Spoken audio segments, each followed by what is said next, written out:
ரணில் விக்ரமசிங்கவிற்கு எதிர்வரும் 26ஆம் தேதி வரை விளக்கமறியல். பதவி நிலைகளை பாராது அரசாங்கம் நடவடிக்கை எடுக்கும். ஆனந்த விஜயபால தெரிவிப்பு. பயங்கரவாத தடைச்சட்டத்தை நீக்கும் சட்டமூலம் அடுத்த மாதம் வர்த்தமானியில். கோட்டபய ஒரு கொடுமைக்காரன். ரிசாத் அதிரடி பேச்சு. தையிட்டி பிரச்சினைக்கு ஓரிரு மாதத்தில் தீர்வு. ராமலிங்கம் சந்திரசேகர் தெரிவிப்பு. 2 மாதங்களுக்கு முன்பே திட்டமிடப்பட்ட ரணிலின் கைது. பிமல் ரத்நாயக்க தெரிவிப்பு. தமிழ் ஊடகவியலாளர்களை அச்சுறுத்தும் அனூர் அரசு. பாராளுமன்ற சுற்றுவட்டத்திற்கு முன் வெடித்த போராட்டம். தேசிய மக்கள் சக்தி செய்வது ஒரு பச்சை இனவாதம். ராமநாதன் அர்ச்சுனா குற்றச்சாட்டு. ரணில் கைது குறித்து முன்கூட்டியே வெளியானது எப்படி? ரபூப் ஹக்கீம் கேள்வி. இன்று மதியம் குற்றப்புலனாய்வு திணைக்களத்தினால் கைது செய்யப்பட்ட முன்னாள் ஜனாதிபதி ரணில் விக்ரமசிங்கே எதிர்வரும் 26ஆம் தேதி வரை விளக்கமறியலில் வைக்கப்பட்டுள்ளார். சந்தேகநபரான முன்னாள் ஜனாதிபதி கொழும்பு கோட்டை நீதவான் நீதிமன்றத்தில் ஆஜர்படுத்தப்பட்ட நிலையில் இந்த உத்தரவு பிறப்பிக்கப்பட்டுள்ளது. வெளிநாட்டு பயணத்தின் போது அரசாங்க நிதியை முறைகேடாக பயன்படுத்திய குற்றச்சாட்டின் பேரில் முன்னாள் ஜனாதிபதி ரணில் விக்ரமசிங்கே இன்று மதியம் குற்றப்புலனாய்வு திணைக்களத்தினால் கைது செய்யப்பட்டார். இந்த குற்றச்சாட்டு தொடர்பாக விசாரணை நடத்துவதற்காக அவர் திணைக்களத்திற்கு அழைக்கப்பட்ட போது இவ்வாறு கைது செய்யப்பட்டார். அதன்படி ரணில் விக்ரமசிங்கே பிற்பகல் 3 மணியளவில் கோட்டை நீதவான் நீதிமன்றத்தில் ஆஜர்படுத்தப்பட்டார். இலங்கை வரலாற்றில் முன்னாள் ஜனாதிபதி ஒருவர் கைது செய்யப்படுவது இதுவே முதல் முறையாகும். முன்னாள் ஜனாதிபதி ரணில் விக்ரமசிங்கே தனது பதவி காலத்தில் 2023 செப்டம்பர் 22 மற்றும் 22 ஆகிய தேதிகளில் ஐக்கிய நாடுகள் பொதுச்சபையில் கலந்து கொள்வதற்காக அமெரிக்காவின் நியூயோர்க்கிற்கு சென்றிருந்தார். சுற்றுப்பயணத்தை முடித்து நாட்டிற்கு திரும்புவதற்கு முன்பு முன்னாள் ஜனாதிபதி தனது மனைவி மைத்ரி விக்ரமசிங்கவின் பட்டமளிப்பு விழாவில் கலந்து கொள்ள லண்டன் சென்றிருந்தார். இங்கிலாந்தின் வோல்வர்ஹாம்டன் பல்கலைக்கழகத்தின் துணைவேந்தர் பேராசிரியர் ஜோன் ராப்டர் லண்டனில் உள்ள இலங்கை உயர்ஸ்தானிகர் ஆலயம் மூலம் முன்னாள் ஜனாதிபதி மற்றும் அவரது மனைவிக்கு அதிகாரப்பூர்வமாக அழைப்பிதழ் வழங்கியிருந்தார். இருப்பினும் முன்னாள் ஜனாதிபதி சம்பந்தப்பட்ட சுற்றுப்பயணத்தின் போது அரசாங்க நிதியை தவறாக பயன்படுத்தியதாக கூறி ஒரு நபர் சமீபத்தில் குற்றப்புலனாய்வு திணைக்களத்தில் முறைப்பாடு அளித்ததாக போலீஸ் தெரிவித்துள்ளது. அதன்படி விசாரணை தொடங்கப்பட்டு முன்னாள் ஜனாதிபதியின் செயலாளர் சமன் ஏக்கநாயக்க மற்றும் விக்ரமசிங்கவின் தனிப்பட்ட உதவியாளர் சாண்ட்ரா பெரேரா ஆகியோரிடமிருந்து சமீபத்தில் அந்த திணைக்களம் வாக்குமூலங்களை பதிவு செய்தது. அதைத் தொடர்ந்து விக்ரமசிங்கவை இன்று குற்றப்புலனாய்வு திணைக்களத்தில் ஆஜராகுமாறு அறிவிக்கப்பட்டிருந்தது. அதன்படி அவர் இன்று காலை 9 மணியளவில் குற்றப்புலனாய்வு திணைக்களத்தில் ஆஜரானார். சுமார் 4 மணி நேரம் வாக்குமூலங்களை பதிவு செய்த பின்னர் முன்னாள் ஜனாதிபதி பிற்பகல் 1:15 மணியளவில் கைது செய்யப்பட்டார். பின்னர் அவர் இன்று பிற்பகல் 3 மணியளவில் கோட்டை நீதவான் நீதிமன்றத்தில் ஆஜர்படுத்தப்பட்டார். அந்த நேரத்தில் எதிர்க்கட்சி உறுப்பினர்கள் உட்பட அவரது ஆதரவாளர்கள் பலர் நீதிமன்ற வளாகத்திற்கு வந்திருந்தனர். அதன்படி கோட்டை நீதவான் நீதிமன்றத்தில் ஆஜர்படுத்தப்பட்ட முன்னாள் ஜனாதிபதி தொடர்பான சட்ட நடவடிக்கைகள் கோட்டை நீதவான் நிலுப்புலி லங்கா முன்னிலையில் மேற்கொள்ளப்பட்டன.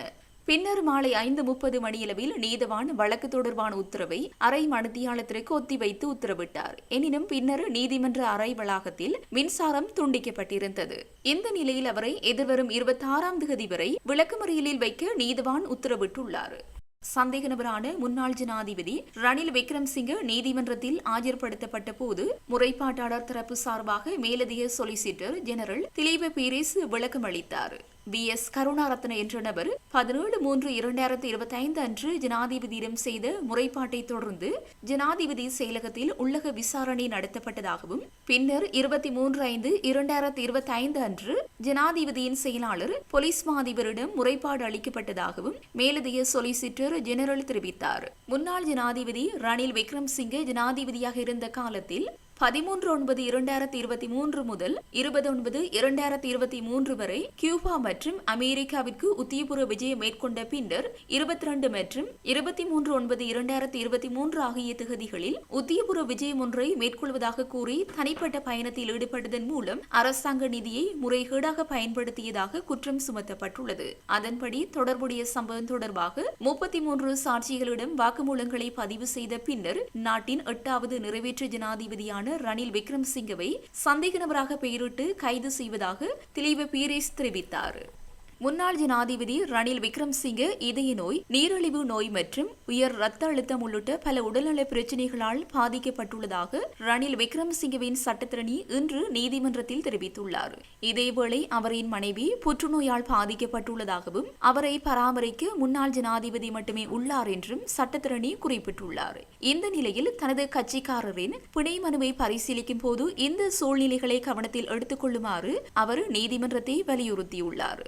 முன்னாள் ஜனாதிபதி ரணில் விக்ரமசிங்கவை விளக்கமறியலில் வைக்க உத்தரவிட்டதை தொடர்ந்து கொழும்பு கோட்டை நீதிவான் நீதிமன்றம் அருகே பதற்றமான சூழல் ஏற்பட்டுள்ளது. நீதிமன்ற வளாகத்திற்கு அருகில் ஐக்கிய தேசிய கட்சி ஆதரவாளர்களும் ரணில் விக்ரமசிங்கவின் ஆதரவாளர்களும் கூடியுள்ளதால் இவ்வாறு பதற்றமான சூழல் ஏற்பட்டுள்ளதாக தெரிவிக்கப்படுகிறது.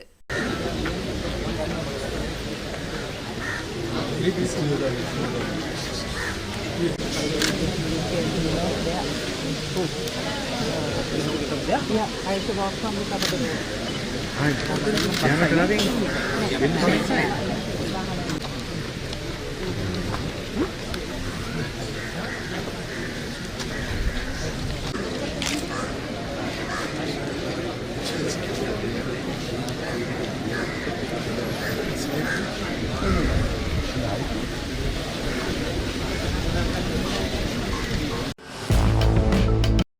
முன்னாள் ஜனாதிபதி ஒருவர் கைது செய்யப்படுவதற்கு முன்னர் சுதத் திலகசரி என்ற யூடியூபர் வெளியிட்ட கருத்து தொடர்பில் எதிர்க்கட்சித் தலைவர் சஜித் பிரேமதாச தமது எக்ஸ் தளத்தில் இவ்வாறு பதிவிட்டுள்ளார். அதில் இதுபோன்ற கருத்துக்கள் தற்செயலாக வெளியிடப்பட்டிருக்க வாய்ப்பில்லை என குறிப்பிட்டுள்ளார். முன்னாள் ஜனாதிபதியின் கைது நடக்கும் முன்பே யூடியூபர் ஒருவர் அதை முன்னறிவித்தாராம். அது சாதாரண சம்பவமாக சொல்ல முடியாதல்லவா? உண்மையிலேயே திட்டமிட்டது என்றால் சட்டமும் ஒழுங்கும் போன்றன புனிதமான ஒன்று மலிவான நாடகமாகி விடுகிறது என்பது மிகுந்த வருத்தம் தரக்கூடியது என சஜித் பிரேமதாச தெரிவித்துள்ளார். தற்போதைய அரசாங்கம் சட்டத்தின் ஆட்சியை உறுதி செய்வதில் பதவியை பொருட்படுத்தாமல் சட்டம் அனைவருக்கும் சமமாக செயல்படுத்தப்படும் என பொதுமக்கள் பாதுகாப்பு மற்றும் பாராளுமன்ற விவகார அமைச்சர் ஆனந்த விஜயபால தெரிவித்துள்ளார். இன்று பாராளுமன்றத்தில் விசேட அறிக்கை ஒன்றை வெளியிட்ட போதே அமைச்சர் இந்த விடயத்தை குறிப்பிட்டுள்ளார். பொலிஸ் மா அதிபரா, பிரதி பொலிஸ் மா அதிபரா, முன்னாள் ஜனாதிபதியா என பதவிகளை பார்த்து எவருக்கும் எதிராக சட்டம் நடைமுறைப்படுத்தப்படாது.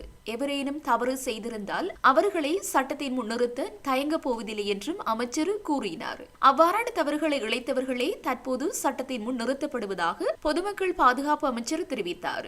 அரசாங்கம் நாட்டை பொறுப்பேற்ற போது நாடு பொருளாதார ரீதியாக மட்டுமல்ல சமூக ரீதியாகவும் அரசியல் ரீதியாகவும் வங்குரோத்து நிலையை அடைந்திருந்தது. அவ்வாறான சமூக பின்னடைவை எதிர்நோக்கியிருந்த போது தேசிய மக்கள் சக்தி நாட்டை பொறுப்பேற்றிருந்ததாக அவர் குறிப்பிட்டார். 8 முதல் 10 மாத காலத்திற்குள் ஜனாதிபதி அனுரகுமார திசாநாயக்க நாட்டில் பொருளாதார ஸ்திரத்தன்மையை நிலைநாட்டியுள்ளார். ஏற்றுமதி வருவாய் தற்போது அதிகரித்துள்ளது. உள்நாட்டு வருவாய் அதிகரித்துள்ளது. பணவீக்கம் கட்டுப்படுத்தப்பட்டுள்ளது. சுற்றுலாத்துறை ஊக்குவிக்கப்பட்டுள்ளது. அதன்படி நாட்டில் பொருளாதார ஸ்திரத்தன்மையை நிலைநாட்ட தற்போதைய அரசாங்கம் செயற்பட்டு வருவதாக குறிப்பிட்டுள்ளார். தையிட்டி பிரச்சினையை சுமூகமான முறையில் தீர்ப்பதற்கான நடவடிக்கைகளை எடுத்தே தீர்வோம் என கடற்றொழில் அமைச்சர் ராமலிங்கம் சந்திரசேகர் தெரிவித்தார். நாடாளுமன்றத்தில் உரையாற்றிய போதே அமைச்சர் இவ்வாறு தெரிவித்தார். தொடர்ந்து உரையாற்றிய அமைச்சர் செய்கின்ற வேலை என்னவென்றால் எங்களுடைய அரசாங்கம் ஆட்சி பீடமேறி 10 மாதங்கள் ஆகின்றது உண்மை. அந்த 10 மாதங்களில் நாங்கள் கடந்த காலங்களில் வாக்குறுதியாக அளித்த பல்வேறு செயற்பாடுகள் இருக்கின்றது. அந்த வாக்குறுதிகள் விசேடமாக தமிழ் மக்களுக்கு அளித்த வாக்குறுதிகள் இருக்கின்றது. அந்த தமிழ் மக்களுக்கு அளித்த வாக்குறுதிகள் நாங்கள் மறக்கவில்லை, மறுக்கவும் இல்லை. நிச்சயமாக அவைகளை நடைமுறைப்படுத்துவோம். அவர்களுக்கு அளித்த வாக்குறுதிகள் பிரதான வாக்குறுதிதான். அவருடைய காணிகள் விடுவிக்கப்பட வேண்டும். மாற்று கருத்துக்கிடமில்லை. இந்த பாராளுமன்றத்தை இன்றும் நாங்கள் சொல்லுகின்றோம், தமிழ் மக்களுக்கு சொந்தமான காணிகள் படிப்படியாக கூடிய சீக்கிரத்தில் விடுவிக்கப்படும். இரண்டாவதாக காணாமல் போனவர்களுக்கு நீதி. அதே போன்று தையிட்டி விஹாரை பிரச்சனை, நிச்சயமாக தையிட்டி விஹார பிரச்சனையும் ஒரு சில மற்றவர்கள் கூறுவது போலல்ல, அல்லது கஜேந்திரகுமார் சொல்வது போல அல்ல, நிச்சயமாக சுமூகமான முறையில் அந்த பிரச்சனையை தீர்ப்பதற்கு ஏதுவான நடவடிக்கைகளை எடுத்தே தீரும். குறைந்தது இன்னும் 1 மாதம் 2 மாதத்துள்ளே அந்த பிரச்சனைக்கு நாங்கள் முற்றுப்புள்ளி வைப்பதற்கு ஏதுவான நடவடிக்கைகளை எடுப்போம். அதையும் நாங்கள் செய்வோம். மறுபுறம் எடுத்துக்கொண்டால் அரசியல் கைதிகளுடைய பிரச்சனை பற்றி பேசப்படுகின்றது. அதுக்கும் இன்றைக்கு எங்களுடைய சட்டத்துறைக்கு பொறுப்பாக இருக்கின்ற அரசன் அவர்கள் அவருடைய பேச்சில் அது சம்பந்தமாக பேசுவார் மிகவும் தெளிவாக. அது மாத்திரமல்ல இன்றைக்கு விசேடமாக இவ்வாறான பிரச்சனைகள் சம்பந்தமாக நாங்கள் கூடுதலான கவனத்தை செலுத்தியிருக்கின்றோம். இவ்வாறான கவனத்தை செலுத்துகின்ற பொழுது கௌரவ உறுப்பினர் அவர்களே, இவ்வாறான கவனத்தை செலுத்துகின்ற பொழுதுதான் நாங்கள் சொல்லுகின்றோம், அந்த பிரதேசத்தினுடைய விசேடமாக அந்த மக்களுடைய வாழ்க்கையில் முன்னேற்றங்களை கொண்டு வர வேண்டும், அபிவிருத்தி திட்டங்களை முன்னெடுக்க வேண்டும். அந்த அபிவிருத்தி திட்டங்களின் எங்களுடைய விசேடமாக அங்குள்ள மக்களுடைய காணி பிரச்சனையை பற்றி பேசுகின்ற பொழுது கடந்த காலங்களில் பல்வேறு காணி பிரச்சனை ஏற்பட்டது. அதே போன்று இன்றைக்கு அந்த காணி பிரச்சனையை மாத்திரமல்ல, காணி பிரச்சனையை தீர்ப்பதற்கான நடவடிக்கை நாங்கள் எடுத்திருக்கின்றோம். காணிகளை விடுவிப்பதற்கான நடவடிக்கை எடுத்திருக்கின்றோம். 37 வருடங்களாக மூடப்பட்டிருந்த பாலாகாலி துறைமுகத்தை மீண்டும் மக்களுக்கு வழங்கியிருக்கின்றோம். அது மாத்திரமல்ல, அங்கு இருக்கின்ற பல்வேறு உட்கட்டமைப்புகளை செய்வதற்கான நடவடிக்கை நாங்கள் எடுத்திருக்கின்றோம். அது மாத்திரமல்ல, கடவுச்சீட்டு பாஸ்போர்ட்டுக்கான இதுநாள் வரைக்கும் யாழ்ப்பாணத்திலிருந்து கொழும்புக்கு வர வேண்டும் மனோகரன் அவர்களே, அதை இன்றைக்கு மாற்றி எதிர்வரும் 1ஆம் தேதி யாழ்ப்பாணத்தில் அதை திறந்து வைப்பதற்கான நடவடிக்கை நாங்கள் முன்னெடுத்திருக்கின்றோம். அது மாத்திரமல்ல, மயிலட்சி துறைமுகம் அர்ஜுனா இடங்களை சொல்லிக் கொண்டு போனார். அதாவது அது நடக்க போறது இல்லை. இந்த மாதம் 1ஆம் தேதி அதுக்கான அடிக்கல் நாட்டு விழா செய்ய போறோம். 280 மில்லியன் ரூபாய் அதற்கான ஒதுக்கீடு நாங்கள் செய்திருக்கின்றோம். அது மாத்திரமல்ல, எங்க உங்களோட குறிக்கட்டுவான் அதைக்கும் வேலையை ஆரம்பிக்க போகின்றோம். அது மாத்திரமல்ல இன்றைக்கு எங்களுடைய லைப்ரரி எரித்தார்கள். அன்றைக்கு எரித்தவர்களோடு இன்னைக்கு கரங்கோர்த்து கொண்டு இருக்கின்றீர்கள். இருந்தால் அன்றைக்கு எங்களுக்கு தெரியும் 1981ஆம் ஆண்டு கௌரவ பிரதிகுல்கன் தவிசாளர்களே 87,000 புத்தகங்களை கொளுத்திய 97,000 புத்தகங்களை கொளுத்திய பாவித்தனமான நடவடிக்கைகள் எடுத்தவர்கள். அது சம்பந்தமாக தாங்களுடைய கரிசனையாக அந்த மக்களுடைய அந்த பிரச்சனையை விளங்கி கொண்டு, அந்த மக்களுடைய வேதனையை விளங்கி கொண்டு பேசினார்களா என்பது தெரியாது. இருந்த போதிலும் கூட அனுர்குமார் சனாயக் அவர்கள் நிச்சயமாக அதற்கான செயற்பாடுகளை முன்னெடுக்கிறதுக்கான எதிர்வரும் 1ஆம் தேதி அதையும் நாங்கள் திறந்து வைப்பதற்கு ஏதுவான நடவடிக்கை எடுக்கப் போகின்றோம். அதே போன்று பலாலி துறைமுகம் இன்றைக்கு நவீன துறைமுகமாக, சர்வதேச துறைமுகமாக மாற்றப்பட போகின்றது. அவ்வாறு அனைத்து நடவடிக்கைகள் முன்னெடுப்பதன் மூலமாகவே மக்கள் நிம்மதியாக சுதந்திரமாக நடமாட முடியும் என்று நாங்கள் நம்புகிறோம்.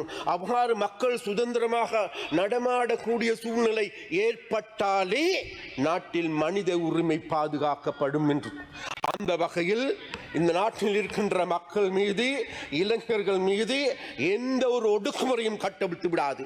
கடந்த காலங்களில் ஒடுக்குமுறைக்கு எதிர்கொண்டவர்கள், கடந்த காலங்களில் சிறையில் இருந்தவர்கள் என்ற அடிப்படையில், கடந்த கால சித்திரவதைகளை அனுபவித்தவர்கள் என்ற அடிப்படையில் நிச்சயமாக எதிர்வரும் எங்களுடைய ஆட்சியிலே ஒரு சில சம்பவங்கள் அங்கு தவறுதலாக இடம்பெறலாம். இருந்த போல அவைகளையும் கூட எதிர்வரும் காலங்கள் நிறுத்தி மக்களுக்கு நீதியான ஒரு தேசத்தை, ஒரு நிம்மதியான வாழ்க்கையை, ஒரு அழகான வாழ்க்கையை பெற்றுக் கொடுப்பதற்காக நாங்கள் செயற்படுவோம் என்று கூறிக்கொண்டு, பயங்கரவாத தடைச்சட்டத்தை நீக்குவதற்கான சட்டமூலத்தை எதிர்வரும் செப்டம்பர் மாத முதற் பகுதிக்குள் வர்த்தமானியில் வெளியிடுவதற்கு நடவடிக்கை எடுக்கப்படும் என வெளிவிவகார அமைச்சர் விஜித ஹேரத் தெரிவித்துள்ளார். வடக்கு கிழக்கு மற்றும் மலையகத்தில் வாழும் தமிழ் மக்கள் எதிர்கொள்ளும் மனித உரிமை பிரச்சினைகள் தொடர்பான சபை ஒத்திவைப்பு வேளை பிரேரணை பாராளுமன்ற உறுப்பினர் சிவஞானம் ஸ்ரீதரனால் இன்று பாராளுமன்றத்தில் முன்வைக்கப்பட்டது. இந்த விவாதத்தில் கலந்து கொண்டு உரையாற்றும் போதே அவர் இவ்வாறு குறிப்பிட்டார். மேலும் தெரிவிக்கையில், ஐக்கிய நாடுகளின் மனித உரிமைகள் பேரவை வலியுறுத்தும் வரை அல்லாமல் எமது கொள்கை பிரகடனத்தில் கூறியதை போன்று பயங்கரவாத தடைச்சட்டத்தை நீக்குவதற்கு அரசாங்கம் நடவடிக்கை எடுக்கும். அது தொடர்பில் ஆராய அரசாங்கம் ஆட்சியமைத்து குறுகிய காலப்பகுதியில் தனியான குழு ஒன்று நியமிக்கப்பட்டது. அந்த குழு பல்வேறு சந்தர்ப்பங்களில் கூடியிருந்தது. திருத்தங்கள் கொண்டுவரப்பட்டு இந்த மாதத்திற்கு இறுதி செய்யப்பட்டு செப்டம்பர் ஆரம்ப பகுதிக்குள் பயங்கரவாத தடைச்சட்டத்தை நீக்கும் சட்ட மூலத்தை வர்த்தமானியில் பிரசுரிப்பதற்கு நடவடிக்கை எடுக்கப்படும். பயங்கரவாத தடைச்சட்டம் சட்டம் தற்போது அமுலில் உள்ளது. அந்த சட்டத்தின் ஊடாக இனமதம் என்ற அடிப்படையில் எவரும் கைது செய்யப்படவில்லை. மாறாக ஒழுங்கமைக்கப்பட்ட குற்றங்களில் ஈடுபடும் நபர்களை கைது செய்வதற்காக பயன்படுத்தப்படுகின்றது. அந்த சட்டத்தை திருத்தம் செய்ய மற்றும் மாற்ற வேண்டிய அவசியம் உள்ளதை நாம் ஏற்றுக்கொள்கின்றோம். அதில் எவ்வித மாற்று கருத்தும் இல்லை. போதைப்பொருள் மற்றும் ஒழுங்கமைக்கப்பட்ட குற்றங்களில் ஈடுபடும் நபர்களை கைது செய்ய புதிய சட்டம் ஒன்று அறிமுகப்படுத்தப்படும் எனவும் அவர் தெரிவித்தார். நாங்கள் இனவாதம் கதைப்பதில்லை என கூறும் தேசிய மக்கள் சக்தி செய்வது ஒரு பச்சை இனவாதம் என பாராளுமன்ற உறுப்பினர் வைத்தியர் ராமநாதன் அர்ச்சுனா தெரிவித்தார். நாடாளுமன்றத்தில் இன்று உரையாற்றிய போதே அவர் இதனை தெரிவித்தார். அவர் மேலும் தெரிவிக்கையில்,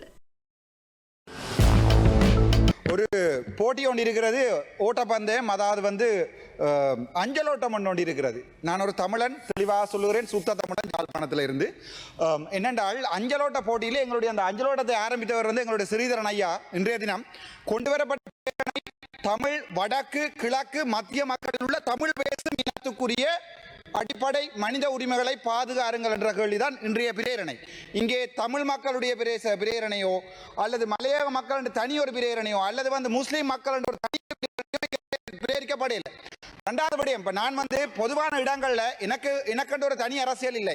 நான் தமிழரச கட்சியை கொலை செய்தோ, பக்கத்தில் இருக்கிற எங்களுடைய சைக்கிள் கட்சியை கொலை செய்தோ, செல்லும் அடக்கல் நான் கொலை செய்தோ, இந்த பாராளுமன்றத்திலே இனி வர 30 வருடங்கள் எனக்கு இருக்க வேண்டிய தேவை இல்லை. எனக்கண்டு நான் ஒரு அடையாளத்தை ஏற்படுத்தி இருக்கிறேன். ஆகவே எனது சகோதரமான அது தமிழ் கட்சியாக இருக்கட்டும், தமிழரசு கட்சியாக இருக்கட்டும், இதில் இருக்கிற சைக்கிள் கட்சியாக இருக்கட்டும், அதில் இருக்கிற ஒரு எங்களுடைய சங்கு கட்சியாக இருக்கட்டும், எந்த கட்சியை ஒரு சிங்களவன் எங்களுடைய மானத்தை பறிப்பதற்கு நான் விட்டுட்டு போவதற்கு தயாராக இல்லை. ஏன்டா நான் தமிழன். ஆகவே நான் தெளிவாக சொல்லுகிறேன், எங்களுடைய ஸ்ரீதரன் ஐயா ஒரு வசனம் கூட கயக்கவில்லை. ஆனால் பிமல் ரத்நாயக் அவர்கள் சொல்லியிருக்கிறார், ஸ்ரீதரன் ஐயாவுடைய பிரேரணையிலே தமிழ் சிங்களம் என்று 2 நாடுகள் தான் இருக்கு, 2 இனம் இருக்கு என்று சொல்லி கதைத்திருக்கிறார். எப்படி ஒரு அப்பட்டமான கேவலமான கதை! பிமல் ரத்நாயக்க வெக்கி தலை குனிய வேணும். அதை எழும்பி நான் பாயிண்ட் ஆஃப் ஆர்டர் எடுத்துக்கொண்டு சொன்னேன். அவர் அப்படி கதைக்கவில்லை. இன்னும் 2வது விடயம், ரிசாத் பதியுன் அவர்கள் கதைச்சு விட்டு போயிருந்தார். எனக்கு மிகவும் கவலை என்றால் காலமாக வெளிநாட்டில் போய் பார்த்தோம் என்றால் நாங்கள் எவ்வாறு நாட்டை முன்னேற்றுவது, எவ்வாறு அந்நிய செலாவணியை கூட்டுவது, எப்படியோதான் பாராளுமன்றத்தில் கதைப்பார்கள். ஆனால் இங்கே நாங்கள் கதைத்துக் கொண்டிருப்போம், நீ சிங்களம், நான் தமிழ், நீ முஸ்லீம். ஏனென்றால் 1950கள் 48களில் ஆங்கிலேயர் விட்டு போகும்போது நாங்கள் எடுத்துக்கொண்ட டாபிக் இனவாதம். ஆனால் என்ன ஒரு கவலை என்னென்றால், நாங்கள் இனவாதம் கதைப்பதில்லை என்று சொல்லுகின்ற என்பிபி செய்கிறது ஒரு பச்சை இனவாதம். அதுக்கு நல்ல உதாரணங்கள் சிலவற்றை சொல்லுகிறேன். இப்போ இவர்கள் சொல்லுகிறார்கள், நாங்கள் வடக்கு மாகாணத்திலே அதை கொடுத்து விட்டோம். நம்முடைய அமைச்சர் கூட சொன்னார், நாங்கள் அதை கொடுத்து விட்டோம், இதை கொடுத்து விட்டோம், அந்த குறியட்டிவான் ஜட்டியை செய்கிறோம். நான் வந்த முதல் நாளிலிருந்து சொல்லியிருக்கிறேன், அரசாங்கம் என்ன நல்ல வேலைகள் சொன்னாலும் அது எங்களுடைய இந்த ஸ்ரீதரன் ஐயாவாக இருக்கட்டும் அல்லது எங்களுடைய பின்வரிசையில் இருக்கிற எங்களுடைய தமிழ் மட்டக்களப்பு பாராளுமன்றம், எனக்கு பிரதேசவாதமும் இல்லை, இனவாதமும் இல்லை. நான் இன்று மட்டக்களப்பில் போய் வாக்கு கேட்பனாக இருந்தால் நான் பாராளுமன்றத்துக்கு வருவேன் அடுத்த 5 வருடங்களில். இன்று நான் தெற்கில் அத்துருகிரியாவில் போய் பாராளுமன்றத்தை கேட்பனாக இருந்தால் நான் வருவேன். ஆனால் என்னுடைய தமிழன், என்னுடைய சகோதரம் இந்த பாராளுமன்றத்துக்கு 10 வருடங்களுக்கு முன்னுக்கு கால் வைத்தவனை அவமதிப்பதை பார்த்து கொண்டே நான் இருக்க முடியாது.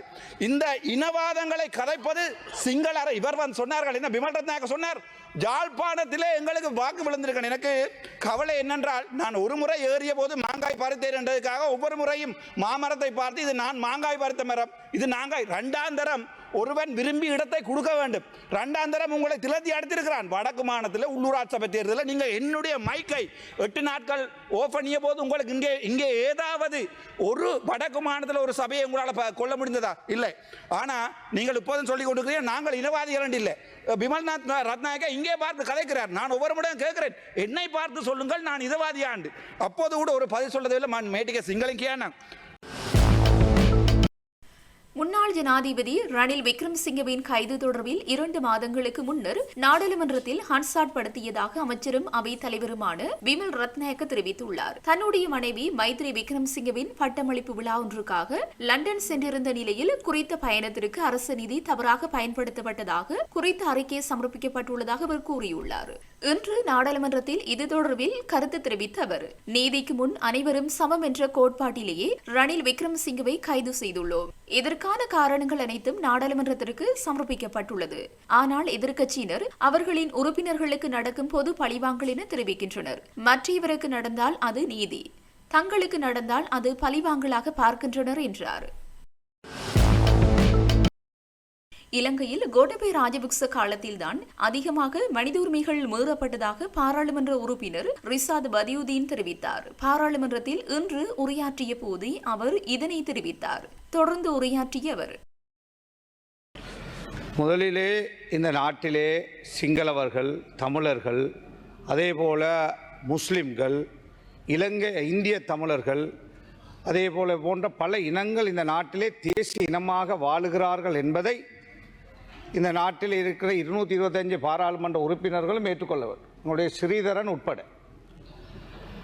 அண்மையிலே ஒரு ஹர்த்தாலை நீங்கள் தமிழரசு கட்சி செய்தீர்கள். அதிலே நான் பார்த்தேன், வடகிழக்கு தமிழர்களின் தாயகம், உங்களுக்கு உரிமை இருக்கிறது ஹர்த்தால் நடத்துவதற்கு போடுவது. ஆனால் தமிழர்களும் முஸ்லீம்களும் சிங்களவர்களும் இந்த நாட்டிலே எல்லாரும், இந்த நாடு எல்லாருக்கும் சொந்தமான நாடு, அதை நாங்கள் மறந்து வாழ்ந்துவிட முடியாது. பழைய சுதந்திரத்துக்காக சிங்களவர்கள், தமிழர்கள், முஸ்லீம்கள் எல்லாரும் போராடி பெற்றார்கள். அதன் பிறகு பெரும்பான்மை இனத்தில் இருந்த தலைவர்கள், தேசிய பெரும்பான்மையின தலைவர்கள் தவறு செய்ததனால் ஒரு ஆயுத போராட்டம் இந்த நாட்டிலே வந்தது, பல அழிவுகள் நடந்தது. முஸ்லிம் சமூகம் இந்த நாட்டை பிரிக்குமாறு எந்த ஒரு காலகட்டத்திலும் கேட்டதல்ல, அல்லது போராடவும் இல்லை. ஆனால் யுத்தத்தால் நாங்கள் பாதிக்கப்பட்டோம். காத்தாங்குடியிலே பள்ளியிலே தொழும்போது சுடப்பட்டார்கள். ஹஜ்ஜிலே இருந்து வருகின்ற பொழுது இன்னும் மையத்துக்கள் எங்கே புதைக்கப்பட்டது என்று தெரியாமல் தடுமா வேதனையில் இருந்த குடும்பங்கள் இருக்கிறது. அதே போல செம்மணியிலே செய்த அநியாயம் அது யார் செய்தாலும் அதற்கு தண்டனை கொடுக்க வேண்டும். அந்த குடும்பங்களும் கஷ்டத்திலே, துன்பத்திலே, வேதனையிலே தான் இருப்பார்கள். இங்கு வட்டக்கலை சொன்னது போல, டிப்யூட்டி மினிஸ்டர் சொன்னது போல, உங்களோட உம்மா மற்றவங்க உம்மா சும்மா, அப்படியான ஒரு நிலையிலிருந்து நாங்கள் விடுபட வேண்டும். எல்லோரும் நாங்கள் புத்தியாக சிந்தித்து இந்த நாடு நமது நாடு என்று நாங்கள் சிந்தித்தால் நிச்சயமாக நாம் வாழாவிட்டாலும் நமது பிள்ளைகளாவது இந்த நாட்டில் நிம்மதியாக நாளை வாழ முடியும். எனவே அதற்காக ஹர்த்தால் விஷயத்திலே உங்களுடைய அந்த 2 கோரிக்கைகள், தமிழர் தாயகம், அடுத்தது இராணுவத்தை வெளியேற்ற வேண்டும், இது 2 தான் அந்த கோரிக்கை. அவ்வாறான ஒரு ஹர்த்தாலை செய்துவிட்டு முஸ்லிம் சமூகமும் இதற்கு ஆதரவு தாருங்கள், முஸ்லிம் கட்சிகளும் ஆதரவு தாருங்கள் என்று கேட்பது சரியா என்று நான் கேட்கிறேன்.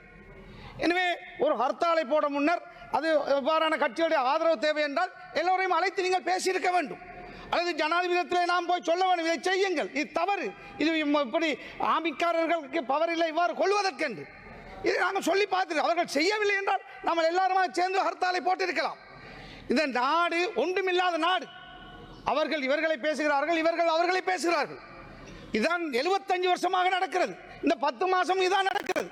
இவ்வாறு நடக்குமாக இருந்தால் ஒரு முதலீடும் இந்த நாட்டுக்கு வராது. எங்களுடைய நாட்டிலே உள்ள தாய்மார் பிள்ளைகளை விட்டு போய் வெளிநாட்டிலே கூலி வேலை செய்து வருகின்ற பணம் தான் ரெவன்யூவாக இந்த நாட்டுக்கு வருகிறது. அப்படி இருந்தும் ஏற்றுமதியும் இறக்குமதியும் டெபிசிட் இன்னும் பெரிதாக இருக்கிறது.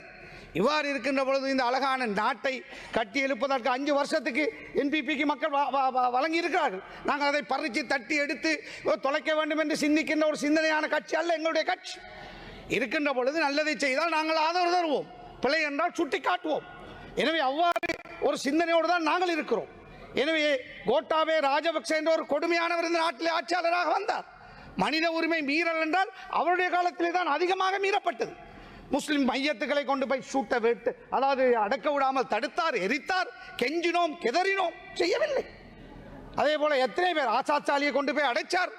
நான் பாராளுமன்றத்திலே காலையிலே பேசிவிட்டு போறேன், ஊட்ட போய் படுத்து கொண்டிருக்கிறேன், நடிச்சாம 3 மணிக்கு என்னுடைய பிள்ளை படித்துக் கொண்டிருக்கிறது, நாளை ஓலவல் எக்ஸாம்.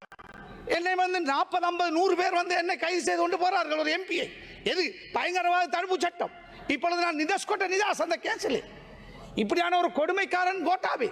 அவர் மகர பள்ளிவாசல் இழுத்து மூடினார். 100 வருஷம் பழமை வாய்ந்த பள்ளிவாசல். ஏன் மூடினார்? சஹரான குண்டு வெடிப்புக்கு மகர பள்ளிவாசல் ஏன் மூடணும்? அதுக்கு இதுக்கு என்ன சம்பந்தம்? இப்பொழுது ஆபீசர்மார் சொல்றார்கள், பிரிசன் ஆபீசர்மார், என்னுடைய ஜஸ்டிஸ் மினிஸ்டர் நல்ல மனுஷன், ஆனால் அவருக்கு எழுதி கொடுக்க அவர் வந்து வாசிக்கிறார். என்ன சொல்றார்கள்? இது அங்குள்ள 100 வருஷமாக பிரச்சனை இருக்கவில்லை, சஹரான் குண்டு வச்ச பிறகு அந்த பள்ளிவாசல் அங்கு பிரச்சனையாம். நான் முலப்பெறவர்களுக்கு நான் சொன்னேன், இதை நீங்கள் செய்து கொடுங்கள். உங்களுக்கு 70% முஸ்லிம்கள் ஜனாதிபதி தேர்தலில் அனுரவின் மீது நம்பிக்கை வைத்தார்கள், போட்டார்கள். எங்களுடைய வடகிழக்கில் 40-50% முஸ்லிம் மக்கள் உங்களுக்கு வாக்களித்திருக்கிறார்கள், பெரிய ஒரு நம்பிக்கையில் வாக்களித்தார்கள். உங்களுக்கு ஒரு 3% தான் நாட்டிலே ஓட்டு இருந்தது. 69 லட்சம் வாக்கு உங்களுடைய ஜேபி ஓட்டு அல்ல. உங்களின் மீது நம்பிக்கை, மற்றவர்கள் மீது இந்த வெறுப்பு, மற்றவர்கள் மீது இந்த ஆத்திரம், அது உங்களுக்கு தந்தார்கள். அதை நீங்கள் பாதுகாப்பதாக இருந்தால் நாங்கள் தவறு செய்தால் தண்டியுங்கள்.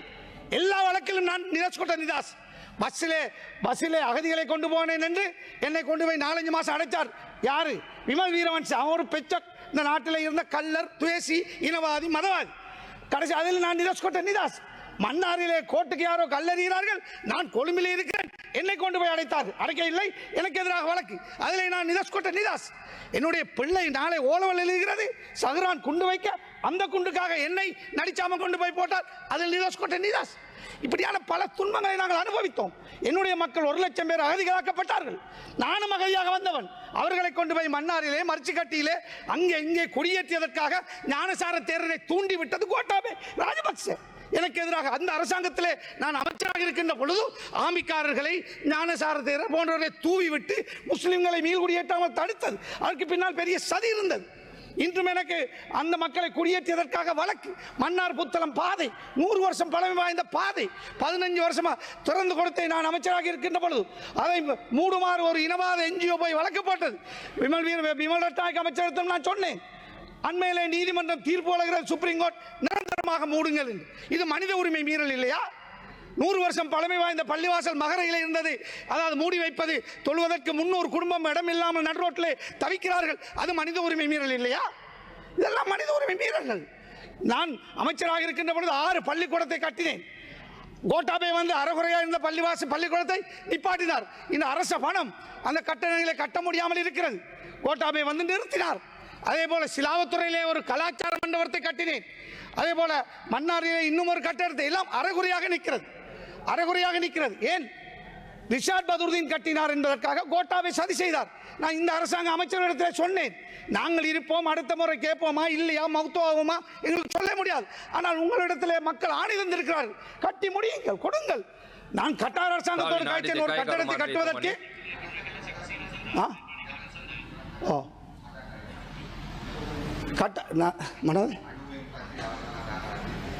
மாவத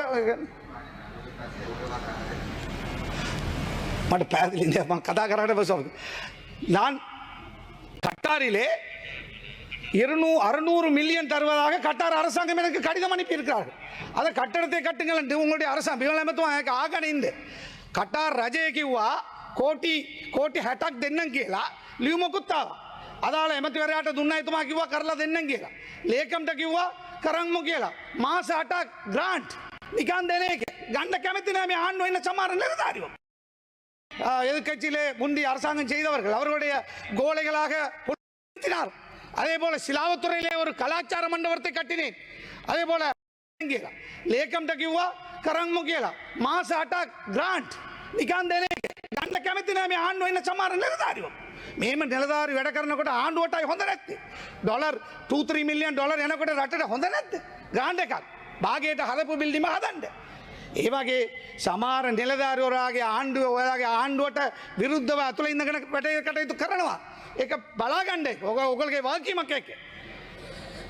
அதே போல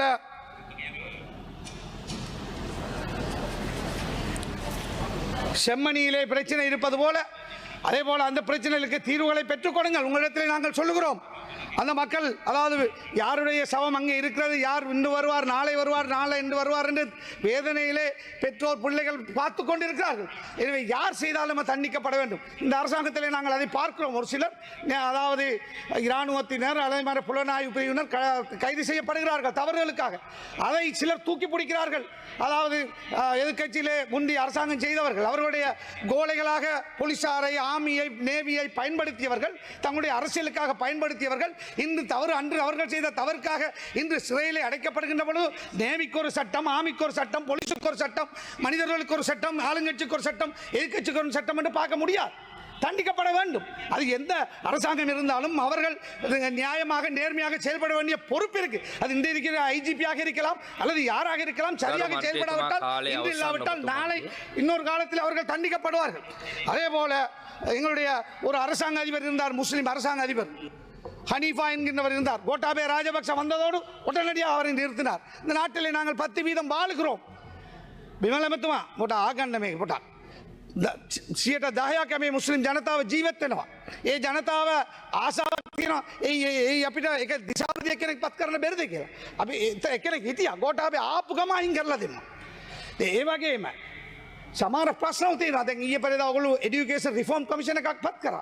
கல்விக்காக ஒரு ரிஃபார்ம் கமிட்டி ஒன்று அமைச்சிருக்கிறீர்கள். நானும் பார்த்தேன் யாரெல்லாம் அதில் ஏன் ஒரு இந்த நாட்டிலே 10% முஸ்லிம் சமூகம் வாழுகிறார்கள்.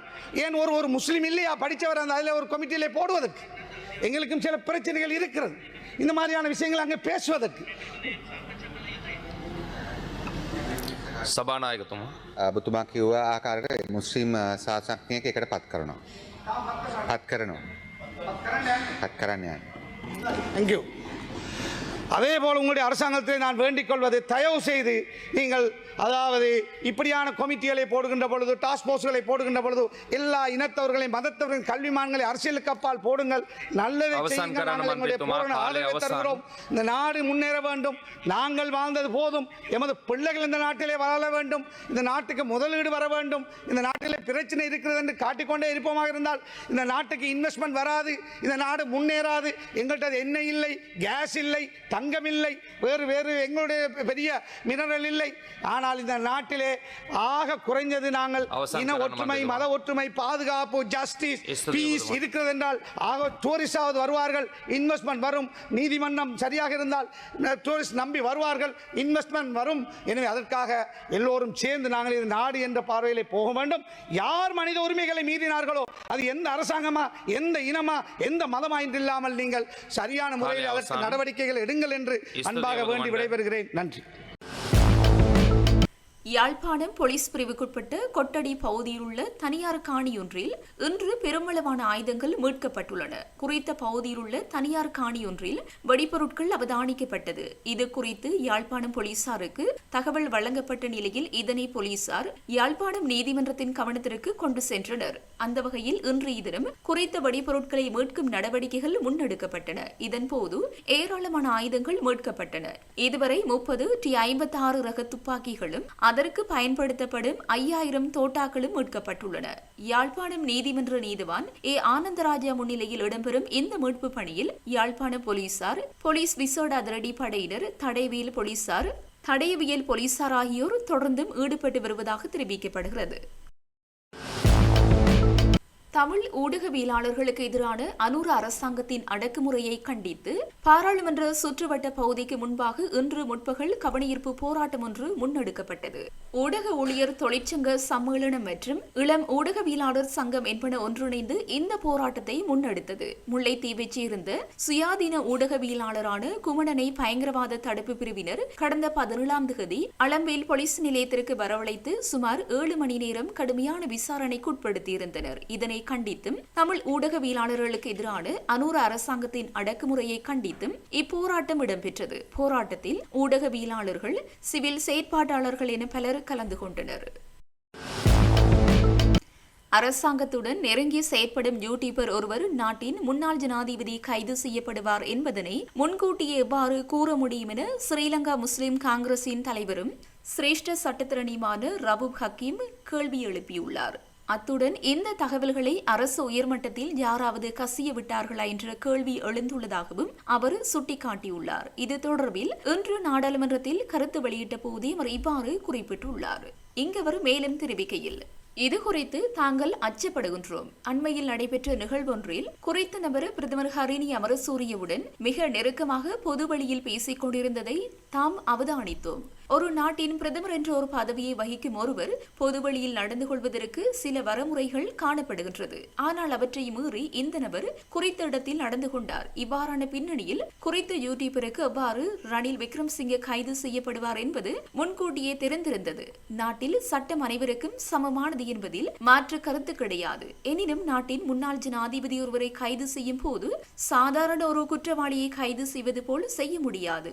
அறிக்கை சமர்ப்பிக்கப்பட்டு நீதிவானால் போதிய சாட்சியங்கள் உண்டு எனும் பட்சத்தில் அவரை கைது செய்வது வேறு விடயம். எனினும் குற்றப்புலனாய்வு பிரிவினரை அவரை கைது செய்து இருப்பது விமர்சனத்திற்குரியது என தெரிவித்துள்ளார்.